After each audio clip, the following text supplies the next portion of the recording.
جب سے میں عبادت گزار بنی تو میری بری عادات کا خاتمہ ہو گیا۔ اداکارہ نوشین نے اپنی نجی زندگی کے بڑے راز سے پردہ اٹھا دیا۔ معروف اداکارہ نوشین شاہ نے ڈپریشن کے مرض سے لڑنے کا اعتراف کر لیا۔ ان کا کہنا ہے کہ شہروز سبزواری نے ڈپریشن سے نکالنے میں اہم کردار ادا کیا۔ نجی نیوز چینل ARY نیوز کے مطابق نوشین شاہ نے بتایا کہ میں چند سال قبل ڈپریشن کا شکار ہو کر زندگی اور موت کی کشمکش میں مبتلا تھی۔ شہروز سبزواری کو جب اس بات کا علم ہوا کہ میں ڈپریشن کا شکار ہو گئی ہوں تو انہوں نے ڈاکٹر سے میرا علاج کرانے میں مدد کی۔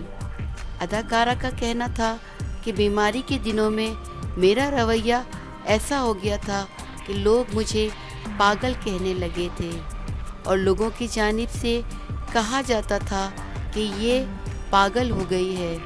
انہوں نے کہا کہ میں نے بری عادات کا خاتمہ کیا اور دواؤں کے استعمال کے ساتھ اپنے روٹین میں کچھ تبدیلی کی اور عبادت کرنے لگی تو میری طبیعت ٹھیک ہو گئی۔